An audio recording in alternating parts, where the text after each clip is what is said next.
கள்ளக்குறிச்சி மாவட்டம் கல்வராயன் மலையில் தாசில்தார் அலுவலகத்தை முற்றுகையிட்டு காத்திருப்பு போராட்டத்தில் ஈடுபட்ட மலைவாழ் மக்களால் பரபரப்பு ஏற்பட்டுள்ளது.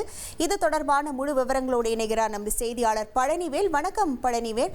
மலைவாழ் மக்கள் என்ன கோரிக்கை முன்வைக்கிறார்கள், அது தொடர்பான முழு விவரங்கள்? வணக்கம் மேடம். அதாவது கள்ளக்குறிச்சி மாவட்டம் கல்வராயன் மலையில ஒரு 171 மலை கிராமம் இருக்கு. இதுல பாத்தீங்கன்னா ஒரு 75,000க்கும் மேற்பட்ட மலைவாழ் மக்கள் வசித்து வர்றார்கள். இந்த பகுதி மக்கள் வசித்து வரும் இவங்க பயன்படுத்தி வர அந்த விவசாய நிலங்களுக்கு போதுமான பட்டா இல்லை.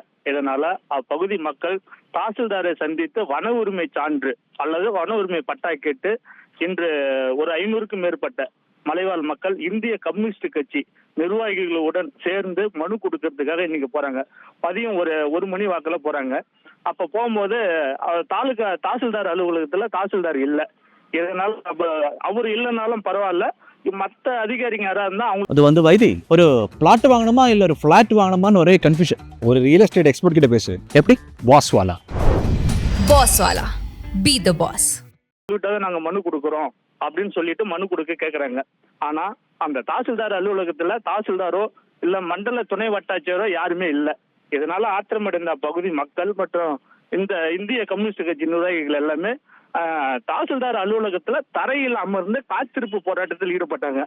அதன் பிறகு சுமார் ஒரு 4 மணி அளவில் தாசில்தார் இது கேள்விப்பட்ட தாசில்தார் தாலுகா அலுவலகத்துக்கு வராரு. அவர் வந்த பிறகு அவர்கிட்ட மலைவாழ் மக்கள் சந்திச்சு மனு கொடுக்குறாங்க. இதனால அங்க பெரும் பரபரப்பு ஏற்பட்டது. உங்கள் விவரங்களுக்கு நன்றி பழனிவேல்.